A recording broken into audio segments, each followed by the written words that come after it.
بسم اللہ الرحمن الرحیم۔ السلام علیکم دوستو، اس وقت میں موجود ہوں جامع مسجد غوثیہ، اور جامع مسجد غوثیہ کے امام و خطیب حضرت مفتی مولانا محمد زاہد صاحب کے پاس موجود ہوں۔ کل سورج گرہن صبح شروع ہوگا اور کئی گھنٹے تک جاری رہے گا۔ حضرت سے تفصیل لیں گے سورج گرہن کے حوالے سے۔ پہلے تو یہ بتائیں کہ جی یہ پتہ چلا ہمیں کہ جی 20 سال کے بعد سورج گرہن ہو رہا ہے پاکستان میں، دیکھا جا رہا ہے۔ 99 میں ہوا تھا ایسا، اور 20 سال کے بعد ہو رہا ہے، اور اس کا کیا دورانیہ رہے گا، اس کے حوالے سے حضرت صاحب سے معلومات لیں گے۔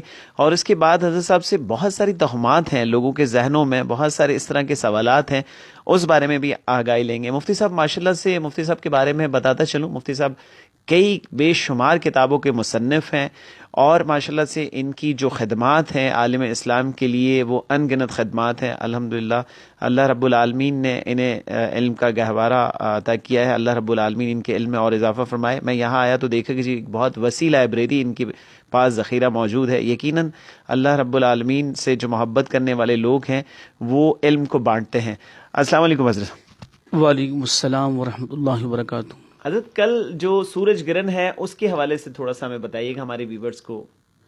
بسم اللہ الرحمن الرحیم، الحمد للہ رب العالمین والصلاۃ والسلام علی سید الانبیاء والمرسلین، اما بعد فاعوذ باللہ من الشیطان الرجیم، بسم اللہ الرحمن الرحیم۔ سب سے پہلے میں شکر گزار ہوں کہ حضرت تشریف لائے اور مجھے سورج گرہن کے متعلق وضاحت کا موقع دیا ہے۔ سب سے پہلے میں ایک روایت بخاری شریف کی پیش کرتا ہوں۔ صحیحین میں ابو موسیٰ اشعری رضی اللہ تعالیٰ سے روایت ہے، سرکار علیہ الصلوۃ والسلام کے عہد مبارک میں بھی سورج کو گرہن لگا تھا۔ میرے آقا علیہ الصلوۃ والسلام جیسے گرہن شروع ہوا فوراً آپ مسجد نبوی شریف میں تشریف لائے، اور آپ نے طویل قیام، رکوع اور سجدہ کیا، اور اس طرح نماز ادا کی۔ اور پھر سرکار دو عالم صلی اللہ تعالی وسلم نے ارشاد فرمایا کہ اللہ عز و جل کسی کی موت و حیات کے سبب اپنی نشانیاں ظاہر نہیں فرماتا ہے، لیکن ان میں سے اپنے بندوں کو ڈراتا ہے۔ لہذا جب ان میں سے کچھ دیکھو تو کیا کرو؟ 3 چیزیں کام کرو۔ نمبر 1 ذکر کرو، نمبر 2 دعا مانگو، اور نمبر 3 استغفار کرو۔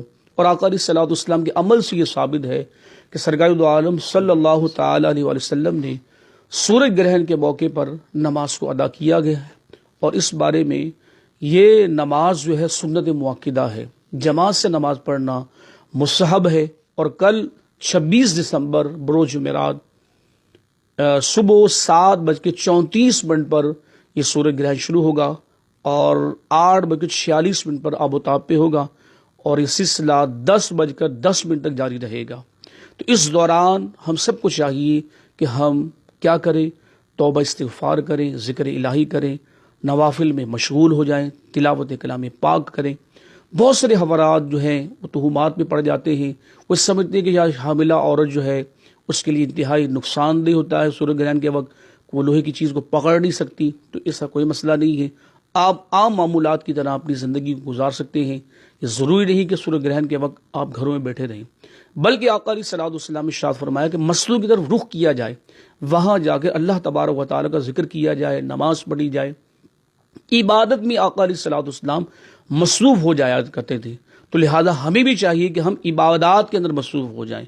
کوشش کر کے جو دورانیہ ہے اس دوران نماز پڑھے، ذکر اذکار کرے، توبہ استغفار کرے۔ اللہ تبارک و تعالیٰ، میرے آقا علیہ الصلوۃ والسلام ارشاد فرمایا جب سورج گرہن آپ کے دور میں لگا تو فرمایا بعض سمجھتے ہیں کہ یہ چیزیں موت و حیات سے تعلق رکھتی ہیں، تو ایسا نہیں ہے۔ یہ سورج اور چاند جو ہے اللہ تبارک و تعالیٰ کی نشانیوں میں 2 نشانیاں ہیں، یہ اپنے آثار کو دکھاتا ہے لوگوں کو۔ یہ قیامت کے جو آثار اس وقت ظاہر ہوں گے ان چیزوں کو دکھایا جاتا ہے کہ کل بروز قیامت، قرب قیامت کے پاس جا کر چاند و سورج بے نور ہو جائیں گے۔ تو یہ لوگوں کو دکھایا جا رہا ہے کہ یہ قیامت کی نشانیاں تمہیں دکھائی جا رہی ہے، تاکہ تم اس سے عبرت حاصل کرو اور اپنی آخرت کی تیاری کرو، اسے یاد کرو۔ یہ اس کی تفصیلات تھیں۔ حضرت یہ یقیناً آپ نے توہمات کا بھی ذکر کر دیا، بہت اچھے طریقے سے لوگوں کو آگاہی دی۔ بہت سارے لوگوں کا یہ خیال بھی ہوتا ہے جیسے کہ جی کوئی بچہ حاملہ خواتین کے حوالے سے اور بھی بہت ساری ایسی باتیں ہیں جو منسوب کر دی گئی ہیں، اس کے بارے میں تھوڑی سی رہنمائی اور میں چاہوں گا. اور میں آپ یہ بھی فرما دیجیے کہ بہت ساری جگہوں پہ اعلان بھی ہوا ہے، بہت سارے واٹس ایپ میسیجز بھی آئے. نماز کسوف کے حوالے سے بھی تھوڑی سی آگاہی دے دیجیے گا کہ یہ نبی کریم صلی اللہ علیہ وسلم کے دور میں بھی ادا کی گئی، اس حوالے سے تھوڑی سی رہنمائی فرمائیے. پہلی بات تو جو حاملہ عورت ہے جس کے بارے میں کہا جاتا ہے کہ وہ جو حاملہ ہے اور شکم میں جو بچہ ہے اس کے لیے شعائیں نقصان دہ ہیں، تو ایسا ہرگز نہیں ہے. یہ لوگوں میں عام طور پہ مشہور ہو چکا ہے. یہ بھی میں نے وضاحت کی کہ لوگ سمجھتے ہیں کہ شاید گھر میں عورتیں کام نہیں کریں، چھپ کے گھر میں بیٹھ جائیں، کوئی لوہے کا برتن استعمال نہیں کرے، تو ایسا نہیں ہے. تو اب طریقہ کار ہمارا کیا ہوگا اس کا؟ یہ 2 رکعت نفل نماز پڑھی جائے گی. آقا علیہ الصلوۃ والسلام کے دور میں بھی یہ اس کو نماز کو پڑھا گیا ہے، 2 رکعت کر کے جیسے عام طور پہ پڑھا جاتا ہے. فرق اس میں صرف یہ ہے کہ قرات کو طویل کیا جائے گا، رکوع کو لمبا کیا جائے گا، یعنی قیام میں زیادہ تلاوت کریں گے تو قیام کا زیادہ موقع ملے گا. اس طرح رکوع کو طویل کیا جائے گا، سجدوں کو طویل کیا جائے گا. نماز کے پڑھنے کے بعد اللہ عز و جل کی بارگاہ میں گڑ گڑا کر دعا مانگی جائے گی. یہ اس کا طریقہ کار ہے. جیسے سادے عام 2 نوافل ادا کرتے ہیں اسی طرح ادا کریں گے، صرف قیام میں رکوع سجود کو طویل کیا جائے گا. حضرت خواتین بھی ادا کر سکتی ہیں؟ خواتین کے لیے بھی یہی حکم ہے کہ گھروں میں جیسے مرد حضرات جو ہیں مسجد تشریف لے آئیں گے، بہت زیادہ اعلانات ہوئے ہیں مسجد میں اور بہت اداروں میں اس طرح کے اعلانات ہوئے ہیں، مدارس میں اعلانات ہوئے ہیں، کہ خواتین کے بارے میں کیا حکم ہے؟ خواتین بھی اس کو ادا کر سکتی ہیں، نماز کسوف کو، سورہ گرہن کی، وہ گھر میں اس نماز کو ادا کریں جیسے عام طور پہ 2 نوافل پڑھے جاتے ہیں. یہ یاد رکھیں یہ نماز اسی وقت ادا کی جائے گی جب گرہن ہو رہا ہو، یعنی گرہن کے بعد نہیں. یہ سورہ گرہن لگا ہو تب اس نماز کو ادا کیا جائے گا، بعد میں اس کو نہیں ادا کیا جائے گا. تو عورتیں بھی چاہیں تو اپنے گھروں میں یہ اہتمام کر سکتی ہیں. مختلف مدارس میں اور مختلف مساجد کے اندر الحمدللہ اعلان ہوا ہے. تو یہ انشاءاللہ عز و جل ہماری ہی مسجد جامع مسجد قدسیہ میں بھی الحمدللہ نماز کسوف کو 8 بجے با جماعت ادا کیا جائے گا. یہ ہمارا میسج یہاں تک بات پہنچ رہی ہے.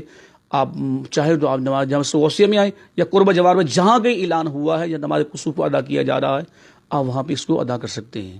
بہت شکریہ مفتی صاحب نے بہت وضاحت سے، بہت طویل انداز میں اور بہت یعنی کہ جی خلاصے کے ساتھ بیان کر دیا کہ جی سورج گرہن جو ہے یہ اللہ کی نشانیوں میں سے ایک نشانی ہے. یہ کسی کے مرنے یا کسی کے معاملات پہ نہیں ہوتا، اللہ رب العالمین ہی ہمیں نشانیاں دکھاتے ہیں. اور امید کرتا ہوں کہ جو حضرت صاحب نے جو باتیں آپ کو اسلام کے متعلق بتائی آپ ان پر عمل کریں گے، بجائے اس کی کہ توہمات میں پڑیں گے.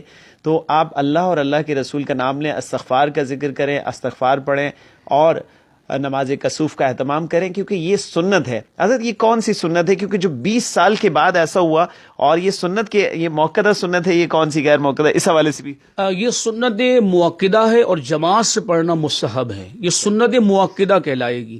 یہ آقا علیہ الصلوۃ والسلام نے اس کو ادا کی جو سنت موقدہ کہلائے گی. اصل میں سنت 2 قسمیں ہوتی ہیں، ایک سنت موقدہ، ایک سنت غیر موقدہ. لیکن یہ نماز جو نماز کسوف سورہ گرہن کی نماز جو ہے یہ سنت موقدہ ہے. دیکھیں جی ایک مستحب عمل ہے. اللہ رب العالمین ہمیں موقع دے رہے ہیں. میرے جتنے بھی ویورز ہیں اگر ان تک میری آواز پہنچ رہی ہے تو یقیناً اس مستحب عمل کو ادا کیجیے اور اللہ رب العالمین سے استغفار کیجیے. میں ہوں آپ کا ہوسٹ ڈاکٹر یامین، آپ دیکھ رہے ہیں کیئر نیوز. بہت شکریہ.